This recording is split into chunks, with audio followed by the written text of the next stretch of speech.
తొలి Telugu super star ఎవరు అని అడిగితే ఈ తరం వారికి పెద్దగా తెలియకపోవచ్చు. కానీ నాటి తరానికి గుర్తుకొచ్చే పేరు మాత్రం చిత్తూరు నాగయ్య గారు. ఆయన్ని చూడగానే సాత్విక భక్తి పాత్రలు మదిలో కదలాడుతాయి. త్యాగయ్యగా, బమ్మెర పోతనగా, యోగి వేమనగా, రామదాసుగా పలు భక్తిరస పాత్రలు పోషించి వెండితెర త్యాగయ్యగా కీర్తి గడించారు. నటుడుగానే కాకుండా దర్శకుడిగా, సంగీత దర్శకుడిగా, గాయకుడిగా, నిర్మాతగా సక్సెస్ను అందుకున్నారు. దేశవ్యాప్తంగా కీర్తి గడించారు. ఆయన వ్యక్తిత్వానికి, నటనకు పలువురు మహారాజుల వద్ద ప్రశంసలు పొందారు. కనకాభిషేకాలు, కిలోల కొద్దీ బంగారు ఆభరణాలు బహుమతులుగా అందాయి. సౌత్ ఇండియాలోనే ఎక్కువ రెమ్యునరేషన్ తీసుకునే నటుడిగా ఎదిగారు. సొంత సినిమా నిర్మాణ సంస్థ పెట్టారు. అయితే దేశంలోనే రిచెస్ట్ యాక్టర్గా ఉండాల్సిన నాగయ్య గారు నిజ జీవితంలో ఎంత రిచ్గా బతికారో చివర్లో ఆసుపత్రి ఖర్చులకు డబ్బులేని పరిస్థితిని ఎదుర్కొన్నారు. విరాళాలు ఇచ్చి అంత్యక్రియలు చేయాల్సిన పరిస్థితిని ఎదుర్కొన్నారు. కొన్ని పరిస్థితుల కారణంగా రమణ మహర్షి గారి ఆశ్రమంలో కొన్నాళ్లున్నారు కూడా. అంతేకాదు, నాగయ్య గారు ఎన్టీఆర్ గారిని దత్తపుత్రుడు అని చెబుతారు. ఆయన నటించిన భక్తపోతన సినిమా వచ్చి 80 ఏళ్లు దాటింది. ఈ నేపథ్యంలో చిత్తూరు నాగయ్య గారికి సంబంధించిన కొన్ని అంశాలు తెలుసుకుందాం. చిత్తూరు నాగయ్య గారు 1904 మార్చి 28న గుంటూరు జిల్లా రేపల్లెలో జన్మించారు. ఆయన అసలు పేరు ఉప్పల దడియం నాగయ్య.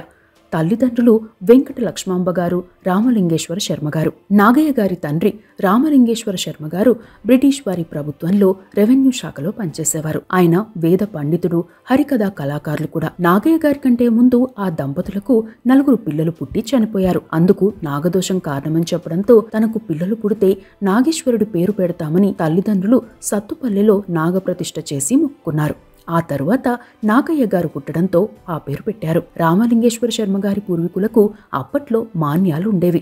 కాలక్రమంలో యజ్ఞయాగాలు, దాన ధర్మాల వల్ల ఆస్తులు కరిగిపోయాయి. దీంతో రామలింగేశ్వర శర్మ గారు ఉద్యోగం చేయాల్సి వచ్చింది. చిన్న ఉద్యోగం కావడంతో ఆర్థిక పరిస్థితి కూడా అంతంత మాత్రంగానే ఉండేది. లక్ష్మమ్మ గారు చిత్తూరు జిల్లా కుప్పం సమీపంలోని గోగునూరుకు చెందినవారు. నాగయ్య గారిని చూసేందుకు ఓసారి అమ్మమ్మ వీరి ఇంటికి వచ్చారు. అప్పటికే నాగయ్య గారికి ఓ తమ్ముడున్నారు. కుటుంబ పరిస్థితుల నేపథ్యంలో ఫ్యామిలీని గోగునూరు వచ్చేయాలని లక్ష్మమ్మ గారి తల్లి కోరారు. అయితే రామలింగేశ్వర శర్మ గారు ఒప్పుకోలేదు. దీంతో ఆమె నాగయ్య గారిని తీసుకెళ్లి తానే పెంచి పెద్ద చేస్తానని చెప్పింది. కొన్నాళ్ళ తరువాత నాగయ్య గారు ఓ చోట నిద్రపోతున్న సమయంలో ఓ నాగుపాము వచ్చి ఆయన తల వద్ద నాట్యం చేసి వెళ్లిపోయిందని చెబుతారు. అలా వెళ్తే మహాజాతకుడు అవుతాడని నమ్మేవారు. అక్కడే చదువుకుంటున్న నాగయ్య గారు మరో పరిస్థితిని కూడా ఎదుర్కొన్నారు. అప్పటికి నాగయ్య గారి అమ్మమ్మ వాళ్ళ పరిస్థితి బాగానే ఉన్నా తాతయ్య చనిపోయారు. దీంతో అయిన వాళ్లే నాగయ్య గారిని ఆస్తి కోసం ఏదైనా చేస్తారేమోననే భయంతో ఆయన అమ్మమ్మ నాగయ్య గారి విషయంలో చాలా జాగ్రత్తగా ఉండేవారు. ఆ క్రమంలోనే కుప్పం టౌన్కి వచ్చేశారు. నాగయ్య గారు కుప్పంలోనే 8 ఏళ్ల వయసు వరకు ఉన్నారు. అక్కడి జమీందారీ పాఠశాలలో లోయర్ సెకండరీ స్కూల్లో చదివారు. ఆ సమయంలోనే నాగయ్య గారి తండ్రి అనారోగ్యం కారణంగా ఉద్యోగం వదిలేసి కుప్పం వచ్చారు. తండ్రి వేద పండితుడు కావడంతో ఆయన వద్దే వేదాలు, ఉపనిషత్తులు నేర్చుకున్నారు. తండ్రి శిక్షణలోనే హరికథలు కూడా చెప్పేవారు. సంగీతం నేర్చుకోవడంతో పాటు వయోలిన్ వాయించడంలోనూ నైపుణ్యం సాధించారు. 1911లో అప్పటి పరిస్థితుల నేపథ్యంలో వీరి ఫ్యామిలీ చిత్తూరుకు షిఫ్ట్ అయింది. అక్కడే భూస్వామిగా పేరున వెంకట మున్రెడ్డి, బోడిదేవరపల్లికి చెందిన జంగమనాయుడు తదితరుల సహకారంతో తండ్రి సంగీతం శిక్షణా కేంద్రాన్ని ఏర్పాటు చేశారు. ఈయన హాకీ క్రీడాకారుడు కూడా. చిత్తూరులోని సంగీత విద్వాన్ చిత్తూరు పేరయ్య పిల్లై, చిత్తూరు సుబ్రహ్మణ్యం గార్ల వద్ద శిక్షణ పొందారు. హార్మోనిస్ట్ గా కూడా పేరు తెచ్చుకున్నారు. చిత్తూరులో సురభి నాటక మండలి ఆధ్వర్యంలో భక్త ప్రహ్లాద నాటకంలో ప్రహ్లాదుడి పాత్రధారికి సడన్ గా జ్వరం రావడంతో ఆయన రాలేదు. దీంతో అప్పటికే సంగీతంలో ప్రవేశం ఉన్న నాగయ్య గారిని అప్పటికప్పుడు ఆ పాత్రకు ఎంపిక చేశారు. ఫస్ట్ టైం నాటకం వేయాల్సి రావడంతో వేదిక ముందు ఉన్న పెద్దవారిని చూసి భయపడి ఏడ్చేసి పక్కకు వెళ్లిపోయారు నాగయ్య గారు. అయితే నిర్వాహకుల ప్రోత్సాహంతో మళ్లీ స్టేజ్ పైకి వచ్చి నాటకం వేశారు. తొలి నాటకమే అయినా తన గాత్రంతో, సంగీతంతో, ప్రహ్లాదుడి పద్యాలతో ప్రశంసలు అందుకున్నారు. అలా నాటకాల్లోకి వచ్చారు. అప్పటి నుండి ప్రహ్లాదుడి వేషం వేయాలంటే నాగయ్య గారిని ఎంపిక చేసేవారు. ఇక చిత్తూరులోని రామవిలాస సభ బిల్డింగ్ కన్స్ట్రక్షన్ కోసం విరాళాల సేకరణలో భాగంగా సారంగధర నాటకం ప్రదర్శించారు. ఆ నాటకంలో నాగయ్య గారు చిత్రాంగి వేషం వేయాల్సి వచ్చింది. ఇంట్లో తెలిస్తే ఊరుకోరని భావించి ఆ విషయం చెప్పకుండా రిహార్సల్స్ కి వెళ్లేవారు. అయితే ఆ నాటకంలో చిత్రాంగి వేషం వేసినా అపశృతి కారణంగా చీర ఊడిపోయింది. దీంతో కొందరు నాగయ్య గారిని చీర ఊడిన చిత్రాంగి అని హేళన చేశారు. తండ్రికి ఆ విషయం తెలిసి అలాంటి నాటకాలు వేసేటప్పుడు ఎంత జాగ్రత్తగా ఉండాలో ధైర్యం చెప్పారు. అయితే ఆ నాటకం ద్వారా అప్పట్లోనే 850 రూపాయల విరాళాలు వచ్చాయి. ఓవైపు నాటకాల్లో చేస్తూనే కచేరీలకు వెళ్లేవారు. మహా విద్వాంసులుగా పేరున్న పుష్పవన అయ్యర్, గోవిందస్వామి పిల్లే లాంటి వారి కచేరీలకు హాజరయ్యేవారు. ప్రహ్లాదుని పద్యాలను అనర్గళంగా పాడేవారు. ఆ క్రమంలోనే పలువురు ప్రశంసలు పొందారు. అక్కడి బోర్డ్ హైస్కూల్లో చేరాక నాటకాలకు టైం ఎక్కువగా కేటాయించేవారు. దీంతో 4వ ఫారం తప్పారు. అయితే తన చదువు విషయంలో తండ్రి ఎంత కష్టపడ్డారో కల్లారా చూసిన నాగయ్య గారు మళ్లీ చదువుపై దృష్టి పెట్టారు. అప్పటి తిరుమల దేవస్థాన ప్రముఖులైన ప్రయాగదాస్ మహంతు గారి సహకారంతో తిరుమల దేవస్థాన పరిధిలో స్కాలర్షిప్ కమ్ అప్రెంటిస్ లభించింది. దీంతో నాగయ్య గారు చిత్తూరు నుండి తిరుపతికి వచ్చారు. తిరుమలలో నిత్యం శ్రీ వెంకటేశ్వర స్వామివారిని దర్శించుకోవడంతో పాటు తన భక్తి పాటలు, సంకీర్తనలతో భక్తులను అలరించేవారు. ఆ టైంలోనే తిరుపతి సరస్వతి విలాస సభ వారు నాగయ్య గారి చేత పలు నాటకాలు వేయించేవారు. చదువుకునేందుకు టైం ఉండేది కాదు. మళ్లీ 5వ ఫారం తప్పారు నాగయ్య గారు. దీంతో స్కాలర్షిప్ రద్దయింది. తిరుపతికి సమీపంలోనే తన తండ్రి మొదటి భార్య కుమార్తె అంటే సవతి సోదరి ఉన్నారు. ఆమె నాగయ్య గారిపై ప్రేమతో తమ వద్ద ఉండమని కోరినా నాగయ్య గారు ఒప్పుకోలేదు. తనకున్న నాలెడ్జ్తో ఓ పాఠశాలలో ఉద్యోగం సాధించారు. చిత్తూరు, పాకాల, మదనపల్లెలో కొన్నాళ్లు టీచర్గా ఉద్యోగం చేశారు. బడి పిల్లలతో నాటకాలు వేయించేవారు. చిత్తూరు దివ్యజ్ఞాన సమాజం వారి ప్రోత్సాహంతో మళ్లీ చదువుకుని 5వ ఫారం పాస్ అయ్యారు. అక్కడ ఉద్యోగం చేస్తూనే ప్రైవేట్గా BA కట్టారు. రామవిలాస సభ, పచ్చయ్యప్ప కాలేజీ ప్రొఫెసర్ సుబ్రహ్మణ్యం గారి సహకారంతో పూర్తి చేశారు. ఆ టైంలో స్వాతంత్రోద్యమం ఉధృతంగా జరుగుతోంది. ఇంగ్లీష్ వ్యతిరేక ఉద్యమం కూడా మొదలైంది. స్వాతంత్రోద్యమానికి మద్దతుగా నిలిచిన నాగయ్య గారు డిగ్రీ స్నాతకోత్సవానికి కూడా హాజరు కాలేదు. సంగీతం, నాటకాల ద్వారా సిఆర్ రెడ్డికి పరిచయమయ్యారు. ఆ టైంలో నాగయ్య గారి పాండిత్యం చూసిన రామవిలాస సభ అధ్యక్షులైన రంగాచార్యులు గారు చిత్తూరు కలెక్టర్గా ఉన్న HT రైలీకి పరిచయం చేశారు. ఆయన నాగయ్య గారిని ఫారెస్ట్ ఆఫీస్లో గుమాస్తాగా నియమించారు. అయితే ఆ ఉద్యోగం నచ్చలేదు. 5 నెలలకే మానేశారు. దీంతో సదరు కలెక్టర్ నాగయ్య గారికి మళ్లీ చిత్తూరుకు పిలిపించి మరో ఉద్యోగం ఇచ్చారు. ఇక HT రైలీ కలెక్టర్గా వేరే చోటకు ట్రాన్స్ఫర్ అయ్యాక ఆ ఉద్యోగం కూడా పోయింది. అదే టైంలో పోలీస్ రిక్రూట్మెంట్ ప్రకటన చూసి సెలక్షన్కి వెళ్లారు. అక్కడ గుర్రపు స్వారీ చేస్తుండగా గాయపడి ఇంటికి చేరారు. కుటుంబ పరిస్థితి కూడా అంతంత మాత్రమే కావడంతో కొన్నాళ్లకు మళ్లీ ఉద్యోగాలు మొదలుపెట్టారు. రైల్వేలో ఉద్యోగం వచ్చినా దూర ప్రాంతం వెళ్లడం ఇష్టం లేక వదిలేశారు. కొన్నాళ్లకు చిత్తూరు జిల్లా బోర్డులోనే నెలకు 35 రూపాయల వేతనం ఇచ్చే ఉద్యోగం సాధించారు. అప్పటి వరకు ఆయన చేసిన ఉద్యోగాల్లో ఎక్కువ శాలరీ ఉన్న ఉద్యోగం అదే. అక్కడ ఉద్యోగం చేస్తూనే అకౌంట్ సెక్షన్ ఎగ్జామ్ రాసి అకౌంటెంట్గా పదోన్నతి పొందారు. ఖాళీ టైంలో నాటకాలు వేసేవారు, సంగీతం నేర్పేవారు, పలు ప్రదర్శనలు ఇచ్చేవారు. అక్కడ ఉద్యోగం చేస్తుండగానే చిత్తూరు రామవిలాస సభ థియేటర్ కొత్త బిల్డింగ్ ఓపెనింగ్కి దేశోద్ధారక కాశీనాథుని నాగేశ్వరరావు పంతులు గారు వచ్చారు. ఆ కల్చరల్ కార్యక్రమంలో నాగయ్య గారి ప్రదర్శన చూసిన ఆయన తాను నిర్వహిస్తున్న ఆంధ్రపత్రికకు వార్తలు పంపించాల్సిందిగా కోరారు. అలా ఆంధ్రపత్రికకు విలేకరిగా కూడా చేశారు. వేతనం ఎంత అనేది ఫిక్స్ కాకుండా అభిమానంతో ఈ ఉద్యోగం చేశారు. అప్పుడప్పుడు ఆ పత్రిక కొంత డబ్బు పంపించేది. అయితే తన వద్దకు వస్తే డబ్బు నిలిచేది కాదు. తన మిత్రుల కోసం ఖర్చు చేసేవారు. ఇక నాటకాల్లో మంచి పేరు తెచ్చుకోవడంతో దేశంలో పలు ప్రాంతాలకు వెళ్లేవారు. కంచిలో నయనపిల్లె, కుంభకోణంలో సంగీత కళానిధి మహారాజపురం విశ్వనాథ అయ్యర్ వద్ద సంగీతంలో మరింత నైపుణ్యం సాధించడంతో పాటు హమీద్ ఖాన్ గారి వద్ద హిందుస్థానీ సంగీతం నేర్చుకున్నారు. అప్పట్లోనే వెస్ట్రన్ మ్యూజిక్ కూడా నేర్చుకుని వారి స్టైల్లోనూ పాటలు కట్టేవారు నాగయ్య గారు. అప్పటికే తంబలపల్లి నారాయణ రెడ్డి గారితో పాటు ప్రముఖ నటుడు బల్లారి రాఘవ్ గారితో నాగయ్య గారికి పరిచయం ఏర్పడింది. చిత్తూరు, తిరుత్తని, నెల్లూరు, మద్రాస్, త్రివేంద్రం ఇలా పలు చోట్ల సారంగధర, భక్త ప్రహ్లాద, సుభద్ర కళ్యాణం, తప్పెవరిది, త్యాగయ్య, పోతన ఇలా పలు నాటకాల్లో నటించారు. ప్రహ్లాద, సావిత్రి, దమయంతి, చిత్రాంగి ఇలా పలు పాత్రల్లో తన ప్రదర్శన ద్వారా గుర్తింపు తెచ్చుకున్నారు నాగయ్య గారు. ఆ క్రమంలోనే ఇండియన్ ఆర్ట్స్ సొసైటీకి వెళ్లిన టైంలో నిర్మాత బిఎన్ రెడ్డి గారు పర్వతనేని రామచంద్రారెడ్డి గారితో పరిచయమైంది. వారితో కలిసి పలు నాటకాల్లో అభినయించారు. రామదాసు నాటకంలో కబీరు వేషధారిగా కహో రామ్ నామ్ అని పాడారు. ఆ ప్రదర్శనకు మంచి గుర్తింపు వచ్చింది.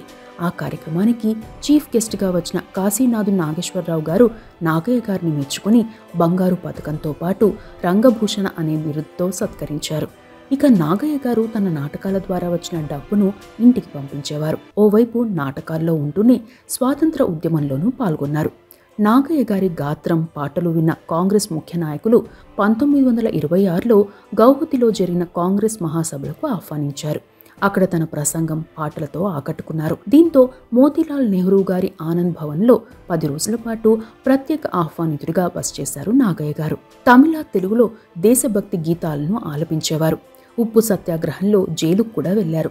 ఆ టైంలో కుటుంబ పరిస్థితుల నేపథ్యంలో చాలామంది నీకెందుకు ఈ ఉద్యమం, ముందుగా కుటుంబాన్ని పోషించు అని చెప్పేవారట. అయితే సిఆర్ రెడ్డి గారి లాంటి వారు ధైర్యం చెప్పేవారు. ఓవైపు నాగయ్య గారు నాటకాల్లో పేరు ప్రఖ్యాతులు సంపాదించిన ఆర్థిక పరిస్థితి అంతంత మాత్రంగానే ఉంది. అదే టైంలో పెద్దలు వివాహం చేశారు. వారికి ఒక పాప పుట్టింది. అయితే డెలివరీ సమయంలో భార్య మరణించింది. దీంతో కుటుంబ సభ్యుల ఒత్తిడితో రెండో పెళ్లి చేసుకున్నారు. రెండో భార్యకు కూడా 2 సార్లు అబార్షన్ అయింది. మూడోసారి ప్రెగ్నెంట్ అయిన టైంలో ఆమె కూడా మరణించింది. ఈ పరిస్థితులు చూడలేక నాగయ్య గారి తండ్రి గారు మానసికంగా కుంగిపోయారు. మతి భ్రమించింది కూడా. కొన్నాళ్లకు ఆయన కూడా చనిపోయారు. దీంతో నాగయ్య గారు ఎవరికి అందుబాటులో లేకుండా రోజు ఉదయమే ఇక్కడకు వెళ్లిపోయేవారు. ఎప్పుడు ఒంటరిగా ఉండేవారు. ఓసారి బలవన్మరణానికి ప్రయత్నించారు. స్నేహితులు వారించడంతో ఆగారు. అయితే తన జీవితంలో ఎదురైన ఇబ్బందుల నేపథ్యంలో అన్యమనస్కంగా ఉండేవారు నాగయ్య గారు. ఈయన అదే మూడ్లో ఉంటే మళ్ళీ ఏమైనా చేసుకుంటారేమోనన్న ఉద్దేశంతో స్నేహితులు బలవంతంగా నాటకాల్లో నటింపచేశారు. అయితే ఆయనలో మార్పు రాలేదు. దీంతో జీవితంపై విరక్తితో ఇంట్లో చెప్పకుండా వెళ్లిపోయారు. కొన్నాళ్ల తరువాత చిత్తూరుకు చెందిన ఓ వ్యక్తి నాగయ్య గారిని గుర్తుపట్టి ఆయన ఎక్కడ ఉన్నారో ఆ కుటుంబానికి సమాచారం చేరవేశారు. అప్పటికి నాగయ్య గారు భగవాన్ శ్రీ రమణ మహర్షి గారి ఆశ్రమంలో ఉన్నారు. అక్కడే పాల్ బ్రంటన్ అనే జర్మనీ తత్వవేత్తతో పరిచయం ఏర్పడింది. నాగయ్య గారిని అక్కడ చూసిన చిత్తూరు జిల్లాకు చెందిన వ్యక్తి నాగయ్య గారితో మాట్లాడుతూ, కుటుంబ సభ్యులు మీ మీద బెంగ పెట్టుకోవడంతో పాటు నిత్యం నిన్నే గుర్తు చేసుకుంటున్నారు అని చెప్పడంతో మళ్ళీ చిత్తూరుకు వచ్చారు. అదే టైంలో చిత్తూరు దొరయ్య గారికి నాగయ్య గారి గురించి తెలిసి ఉండడంతో ఆయన గ్రామ్ఫోన్ రికార్డులు చేయాలని కోరారు. అయితే తాను రమణ మహర్షి ఆశ్రమం నుండి అనుమతి పొందాలని చెప్పి మళ్ళీ ఆశ్రమానికి వెళ్లారు. అక్కడికి వెళ్లి తన పరిస్థితి తమ గురువు గారికి చెప్పడంతో నీవు చేయాల్సిన కర్మ చాలా ఉందని, ఊరికి వెళ్లాలని ఆయన చెప్పడంతో చిత్తూరుకు తిరిగి వచ్చారు నాగయ్య గారు. చిత్తూరుకు వచ్చాక చిత్తూరు దొరయ్య గారి సహకారంతో కొన్ని గ్రామ్ఫోన్ రికార్డులు అందించారు. బెంగళూరులోని హెచ్ఎంవి కంపెనీ నుండి కూడా గ్రామ్ఫోన్ రికార్డుల కోసం ఆహ్వానం అందింది. సుభద్ర పరిణయం, విశ్వామిత్ర, గరుడ గర్వభంగం లాంటి నాటకాలను గ్రామ్ఫోన్లో రికార్డ్ చేశారు నాగయ్య గారు. హిజ్ మాస్టర్స్ వాయిస్ అనే కంపెనీ వారు అప్పట్లో గ్రామ్ఫోన్ రికార్డింగ్ కి నాగయ్య గారిని మ్యూజిక్ డైరెక్టర్ గా నియమించుకున్నారు కూడా. అప్పట్లో నాగయ్య గారి గ్రామ్ఫోన్ రికార్డులకు మంచి ఆదరణ లభించింది. అదే టైంలో ఉద్యోగం కూడా వచ్చింది. అయితే ఉద్యోగానికి సెలవు పెట్టి గ్రామ్ఫోన్ రికార్డులు అందించేవారు. భారతరత్న ఎంఎస్ సుబ్బలక్ష్మి గారితో అప్పటికే నాగయ్య గారికి పరిచయం ఏర్పడింది. అప్పటికే స్వాతంత్ర ఉద్యమం తీవ్ర రూపం దాల్చింది. గాంధీజీ మద్యపాన నిషేధ ఉద్యమంలో పాల్గొన్నారు. మద్యం దుకాణాల వద్దకు వెళ్లి మద్యం తాగొద్దని చెప్పేవారు. ఆ క్రమంలోనే కొందరు తాగుబోతుల చేతిలో దాడికి కూడా గురయ్యారు నాగయ్య గారు. అయినా గాంధీ గారి స్ఫూర్తితో ఉద్యమం కొనసాగించారు. 1932లో కాంగ్రెస్లో స్వయం సేవకుడిగా చేరి మద్రాసు వెళ్లారు. జాతీయోద్యమంలో టంగుటూరి ప్రకాశం పంతులు గారు, రాజాజీ గారు, సత్యమూర్తి గారి వంటి వారితో పరిచయం ఏర్పడింది. ఉద్యమంలో ఉన్నందున ఉద్యోగాన్ని వదులుకోవాల్సి వచ్చింది. ఓవైపు నాటకాలు, మరోవైపు ఉద్యమం తన జీవితంగా మారింది. లాఠీ దెబ్బలు, అరెస్టులు ఎదుర్కొన్నారు. వార్దాకు వెళ్లి గాంధీజీతోనూ సమావేశమయ్యారు. అయితే ఉద్యమం కంటే కూడా ప్రజల్లో చైతన్యం నింపాలనే గాంధీజీ సూచనలతో మళ్లీ కళారంగం వైపు వచ్చారు. నాటకాలతో పాటు సినిమాల్లో నటించాలని అనుకున్నారు. ఆ టైంలో హిందూ పత్రిక ఎడిటర్గా ఉన్న Srinivas south Indian film corporation SIFCని స్థాపించారు. ఆ బ్యానర్ ఆధ్వర్యంలో కౌసల్య అనే సినిమాను తీస్తున్నారు. అప్పటికి తెలుగు వ్యక్తి, చిత్తూరు జిల్లాకు చెందిన బి మునిస్వామి నాయుడు గారు మద్రాస్ రాష్ట్రానికి సీఎంగా ఉన్నారు. ఆయన ప్రోత్సాహంతో పలు బ్యానర్లలో మ్యూజిక్ విభాగంలో పనిచేశారు. కొన్నాళ్లకు మోక్షగుండం విశ్వేశ్వరయ్య గారితో పరిచయం ఏర్పడింది. ఆయన నాగయ్య గారి గాత్రం, దార్శనికత, జాతీయోద్యమ నేపథ్యం, స్ఫూర్తిదాయక ప్రసంగాలను చూసి ఓ లేఖ ఇచ్చి పూణేలో ఉన్న ప్రముఖ దర్శక నిర్మాత అయిన దాదాసాహెబ్ ఫాల్కే గారి వద్దకు పంపించారు. ఆయన నాగయ్య గారిని చూసి తన సినిమాల్లో ఎడిటింగ్ విభాగంలో చేర్చుకున్నారు. అయితే తాను ఎప్పుడు ప్రజల్లో ఉండాలని, ప్రజలతోనే తన బంధం అని అనుకున్న నాగయ్య గారు 4 గోడల మధ్య చేసే ఉద్యోగాన్ని ఇష్టపడలేదు. తన అభిప్రాయాన్ని మోక్షగుండం విశ్వేశ్వరయ్య గారికి, దాదాసాహెబ్ ఫాల్కే గారికి చెప్పేసి తిరిగి మద్రాస్కి వచ్చేశారు. ప్రముఖ కవి దువ్వూరు రామరెడ్డి గారితో పరిచయం ఉన్నందున ఆయన ద్వారా చిత్రపు నరసింహారావు గారి వద్దకు వెళ్లారు. అప్పటికే ఆయన తులసి సినిమా తీస్తున్నారు. అయితే పాత్రల ఎంపిక కుదరలేదు. అదే టైంలో రంగస్వామి పిల్లయ్య అనే వ్యక్తి నాగయ్య గారికి సినిమా ఛాన్స్ ఇస్తానని చెప్పి నాగయ్య గారిని పలువురు వద్దకు తీసుకెళ్లి నాగయ్య గారి పేరు చెప్పి కొంత డబ్బులు వసూలు చేయడంతో పాటు నాగయ్య గారి వద్ద ఉన్న దాదాపు 400 రూపాయలను కూడా తీసేసుకుని మోసం చేశారు. దీంతో నాగయ్య గారికి ఏం చేయాలో కూడా అర్థం కాలేదు. నాగయ్య గారి వద్ద అప్పటికే ఉన్న జీతం డబ్బులు అయిపోయాయి. ఆయన ఎవరిని అడిగేవారు కూడా కాదు. ఒక రకంగా చెప్పాలంటే తిండికి బట్టలకు కూడా డబ్బులుండేవి కాదు. ఓ కళాకారుడి ప్రోత్సాహంతో మద్రాసులో చిన్న గదిని అద్దెకు తీసుకున్నారు. ఆ అద్దె కూడా చెల్లించలేక పలుమార్లు చీత్కారాన్ని ఎదుర్కొన్నారు కూడా. ఇక బయటకు వస్తే మంచి బట్టలు వేసుకోవాల్సి వస్తుందన్న ఉద్దేశంతో గదిలోనే ఉండి సంగీత సాధన చేసేవారు. 3 రోజులకు ఓసారి వచ్చే కుళాయి నీళ్లను ఓ డబ్బాలో పట్టుకుని తాగేవారు. అర్ధ అనాతో వేరుశెనగ గింజలు ఉడకబెట్టుకుని వాటిని తినకుండా ఆ నీటిని తాగేవారు. అలా దాదాపు 15 రోజులు గడిపారు. అయితే సంగీత సాధన మాత్రం ఆపేవారు కాదు. నాగయ్య గారు ఉద్యోగం మానేశారని తెలుసుకున్న కాశీనాథు నాగేశ్వరరావు గారు బెంగళూరు HMV కంపెనీ వారు అప్పుడప్పుడు నాగయ్య గారిపై ఉన్న గౌరవంతో కొన్ని డబ్బులను పంపించేవారు. ఆ డబ్బే నాగయ్య గారికి ఆధారమని చెప్పవచ్చు. ఆ డబ్బులో కొంత ఇంటికి పంపించి మరికొంత డబ్బును కాంగ్రెస్ పార్టీకి విరాళంగా ఇచ్చేవారు. ఎన్ని పేరు ప్రఖ్యాతలు ఉన్నా ఇంటి ఆర్థిక పరిస్థితి మాత్రం చాలా దయనీయమని చెప్పవచ్చు. ఆ పరిస్థితిని తెలుసుకున్న గ్రామ్ఫోన్ కంపెనీ అధినేత అయిన అచ్యుతనాయుడు గారు నాగయ్య గారిని చెన్నైలోని తన షాప్కి తీసుకెళ్లి అక్కడే పత్రికలు చదువుతూ పాటలు వింటూ కాలక్షేపం చేయమని చెప్పారు. అక్కడ ఉండగానే ద్రౌపది మాన సంరక్షణ, శ్రీకృష్ణ లీలలు సినిమాలు మొదలవుతాయని తెలుసుకుని ఛాన్స్ కోసం ట్రై చేశారు. అదే టైంలో HMV కంపెనీ రికార్డింగ్ కోసం బెంగళూరు రమ్మనడంతో వెళ్లారు. తిరిగి వచ్చేటప్పటికి ఛాన్స్లు పోయాయి. ఇక పి పుల్లయ్య గారి డైరెక్షన్లో సారంగధర్య సినిమాలో ఛాన్స్ వచ్చింది. కానీ తన అమ్మమ్మ గారు చనిపోవడంతో అటు వెళ్లాల్సి వచ్చింది. ఆ ఛాన్స్ కూడా మిస్ అయింది. దీంతో మళ్లీ నాటకాలు వేసి డబ్బులు సంపాదించుకోవాల్సిన పరిస్థితి తలెత్తింది. ఇక నిర్మాత, డైరెక్టర్ HM రెడ్డి గారిని కలిస్తే ఛాన్స్ ఇస్తామన్నారు. కానీ సినిమా మొదలు కావడానికే టైం పట్టేట్టు ఉంది. ఈలోగా రంభా కంబైన్స్ లో మంచి పాత్ర వచ్చింది. అయితే ఆ సినిమా సెట్స్ పైకి రాలేదు. మళ్లీ నిరాశ ఎదురైంది. అలా సినిమాల్లో ట్రై చేస్తున్న టైంలో 1936లో HM రెడ్డి, BN రెడ్డి, కన్నాంబ తదితరులు కలిసి సంయుక్తంగా రోహిణి పిక్చర్స్ ని స్థాపించారు. ఆ బ్యానర్ లో వచ్చిన గృహలక్ష్మి సినిమాలో నాగయ్య గారు కన్నాంబ సోదరుడి పాత్రను వేశారు. అదే ఆయన ఫస్ట్ మూవీ. ఆ సినిమాలో దేశభక్తుడి పాత్రలో నటించారు నాగయ్య గారు. కళ్ళు మానుండయ్ బాబు, కళ్ళు తెరవండోయ్ అనే పాటకు మంచి ఆదరణ లభించింది. ఆ మూవీకి 750 రూపాయల రెమ్యూనరేషన్ను అందుకున్నారు. ఆ తరువాత BN రెడ్డి గారు, KV రెడ్డి గారు తదితరులు వాహిని సంస్థను స్థాపించారు.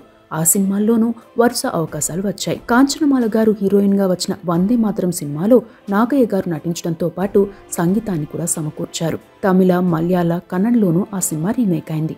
ఆ తరువాత సుమంగళి చిత్రంలో వృద్ధుడి పాత్రలో నటించడంతో పాటు సంగీతాన్ని కూడా అందించారు. ఆ పాత్రలో నాగయ్య గారికి మంచి గుర్తింపు వచ్చింది. ఆ పాత్రలో నాగయ్య గారి నటనను కీర్తిస్తూ ఫిల్మ్ ఇండియా పత్రిక నాగయ్య గారిని పాల్ మూనింగ్ ఆఫ్ ఇండియాగా అభివర్ణించింది. విశ్వమోహిని సినిమాలో సినిమా డైరెక్టర్ పాత్ర పోషించిన నాగయ్య గారు త్యాగరాజు భగవతార్లోనూ నటించారు. 1941లో వచ్చిన దేవత సినిమాలో హీరోగా నటించారు. ఆ సినిమా కూడా సూపర్ హిట్ అయింది. భక్తపోతన సినిమాలో నాగయ్య గారికి మంచి గుర్తింపు వచ్చింది. ఆ సినిమా కోసం ఆయన గుండు కొట్టించుకోవాల్సి వచ్చింది. ఆ పాత్ర బాగుండడంతో అందరూ అంగీకరించారు. ఆ సినిమా విడుదలైన సమయంలో ప్రపంచ యుద్ధం కారణంగా మద్రాసులో నెగిటివ్స్ను అభివృద్ధి చేసే అవకాశం లేకుండా పోయింది. దీంతో మిత్రుల సహకారంతో తాడిపత్రిలో ఆ రీల్స్ని డెవలప్ చేయించారు నాగయ్య గారు. తమిళంలోని మీరా సినిమాలో MS సుబ్బలక్ష్మి గారి భర్తగా నటించారు. ఆయన నటించిన ప్రతి సినిమాలోని పాత్ర చాలా వైవిధ్యంగా ఉండేది. అయితే భక్తపోతన సినిమా కోసం గుండు కొట్టించుకోవడం, రకరకాల పాత్రల కోసం డైరెక్టర్లు మార్పులు చెప్పేవారు. అదే టైంలో స్నేహితుల ఒత్తిడితో సొంతంగా సినిమా సంస్థను ఏర్పాటు చేయాలని భావించారు. అప్పటికే వాహిని స్టూడియో BN రెడ్డి గారితో మంచి అనుబంధం ఉంది. అయితే వారికి తెలిస్తే ఏమైనా అనుకుంటారేమోనని అనుకున్నారు. గూడూరుకు చెందిన నిర్మాత దువ్వూరు నారాయణ రెడ్డి గారి సహకారంతో రేణుకా పిక్చర్స్ ని ఏర్పాటు చేశారు. భాగ్యలక్ష్మి సినిమాను ప్రారంభించారు. ఈ విషయం తెలిసిన BN రెడ్డి గారు, మీరు సొంతంగా బ్యానర్ పెట్టారట కదా, మన బ్యానర్ ఎలాగూ ఉండనే ఉంది, మీకు నచ్చిన సినిమాలు ఇందులోనే తీయవచ్చు కదా అన్నారట. అందుకు నాగయ్య గారు స్పందిస్తూ స్నేహితుల ప్రోద్బలంతో ఏర్పాటైందని చెప్పారు. దీంతో BN రెడ్డి గారు నాగయ్య గారిని ఆశీర్వదించారట. ఇక నాగయ్య గారి సినీ జీవితంలో మరో ముఖ్యమైన సినిమా త్యాగయ్య. పూర్ణ పిక్చర్స్ అధినేత GK మంగరాజు గారి సహకారంతో ఈ సినిమా వచ్చింది. అందుకు మూలం భక్తపోతన సినిమాలో నాగయ్య గారి నటనే అని చెప్పవచ్చు. త్యాగయ్య సినిమా కోసం ప్రతిపాదన వచ్చాక నాగయ్య గారు త్యాగయ్య గారి జీవితానికి సంబంధించిన అంశాల కోసం ప్రత్యేకంగా పరిశోధన చేశారు. తంజావూరు గ్రంథాలయంలో కొన్ని పుస్తకాలున్నాయని తెలిసి అక్కడికి వెళ్లి కొన్ని రోజులు ఉన్నారు. అంతేకాకుండా తిరువాయూరులోని త్యాగయ్య గారి సమాధి వద్దకు వెళ్లి దీక్ష కూడా తీసుకున్నారు. ఉపవాసం ఉండేవారు. ఆ సినిమాకు బిఎన్ రెడ్డి గారు కూడా సలహాలు ఇచ్చేవారు. ఓ సందర్భంలో త్యాగయ్య గారి గురించి మీరు చదివారు కాబట్టి ఈ సినిమాను మీరే డైరెక్ట్ చేయవచ్చు కదా అని అడిగారు. అంతా అదే మాట చెప్పడంతో త్యాగయ్య సినిమాకు డైరెక్షన్ చేశారు నాగయ్య గారు. ఆ సినిమా మంచి విజయం సాధించింది. ఆంధ్రజ్యోతి పత్రిక అప్పట్లో ఆ సినిమా గురించి ప్రత్యేక సంచిక కూడా విడుదల చేసింది. ఆ సినిమాకు గాను నాగయ్య గారికి ఎన్నో సన్మానాలు జరిగాయి. ట్రావెన్కోర్ మహారాజు నాగయ్య గారికి అభినవ త్యాగయ్య అని బిరుదిచ్చారు. మైసూర్ మహారాజు గారు నాగయ్య గారికి ప్రత్యేక సన్మాన కార్యక్రమం ఏర్పాటు చేయడంతో పాటు 101 బంగారు నాణాలను బహుమతిగా ఇచ్చారు. బెంగళూరులోని మరో థియేటర్లో నాగయ్య గారికి కనకాభిషేకం నిర్వహించారు. దేశ చరిత్రలో ఒక సినిమాకు ఇన్ని రకాలుగా స్పందన రావడం అదే మొదటిసారి. ఆ సినిమా తర్వాత వాహిని వారి స్వర్గసీమ సినిమాకు సంగీతం అందించారు. ఆ తరువాత ఆదిశంకరాచార్యుల వారిపై సినిమాకు ప్లాన్ చేసినా సాధ్యం కాలేదు. వాహిని వారి యోగి వేమన్లో నటించారు. అయితే ఆ పాత్రలో లీనమైపోవడంతో నాగయ్య గారు కూడా వేదాంతిగా మారారు. తన కెరీర్లో వందల సంఖ్యలో పాత్రలో నటించిన నాగయ్య గారు ఆ పాత్రలకు ప్రాధాన్యం ఉంటేనే నటించేందుకు ఒప్పుకునేవారు. జెమినీ సంస్థ ఆధ్వర్యంలో గోరకుంబుడి జీవితాన్ని సినిమాగా తీశారు. అది తమిళ, తెలుగు, కన్నడ, మరాఠీ, హిందీ, మలయాళంలో బాగా ఆడింది. ఆయనకు ముందుగా అనుకున్న రెమ్యునరేషన్ కాకుండా అదనంగా 15,000 రూపాయలు ఇచ్చారు. అప్పటికే నాగయ్య గారు ఆర్థికంగా నిలదొక్కున్నారు. మద్రాసులోని కొండంబాకంలో 52 ఎకరాల భూమి కొని స్టూడియో నిర్మాణానికి ప్లాన్ చేశారు. ఆ పక్కనే వాహిని వారి కొత్త స్టూడియో కూడా మొదలైంది. అయితే నాగయ్య గారు భూమి కొనే సమయంలో తాను ఆర్థికంగా సహాయం చేస్తామని చెప్పిన ఓ జమీందారు ఆ తర్వాత హ్యాండ్ ఇచ్చారు. దీంతో అప్పట్లోనే దాదాపు 3 లక్షల వరకు నష్టపోయారు. స్నేహితులకు ఇచ్చిన దాదాపు 1,00,000 రూపాయలు కూడా వెనక్కి రాలేదు. దీంతో ఆ భూమి అమ్మేయాల్సి వచ్చింది. అంతేకాకుండా నా ఇల్లు సినిమాని ఆయనే తమిళ, తెలుగులో నిర్మించారు. ఆ సినిమా బాగానే ఆడినా మరో స్నేహితుడు మోసం చేయడంతో భారీగా నష్టపోయారు. ఆ టైంలో తెలుగు, తమిళ సినిమాల్లో అత్యధిక పారితోషికం తీసుకున్న నటుడిగా నాగయ్య పేరు వినిపించేది. అప్పట్లోనే తమిళ సినిమాకు గాను 50,000 నుండి 75,000 వరకు తీసుకునేవారని చెప్తారు. అయితే నాగయ్య గారు చేసే పాత్రలకు చాలా ప్రాధాన్యం ఉండేది. నాగయ్య గారు కూడా అలాగే నటించేవారు. దీంతో ఆయనకిచ్చే రెమ్యునరేషన్ విషయంలో నిర్మాతలకు పెద్దగా అభ్యంతరాలు ఉండేవి కాదు. అంతేకాకుండా పలువురు ఆధ్యాత్మికవేత్తలను కలిసేవారు నాగయ్య గారు.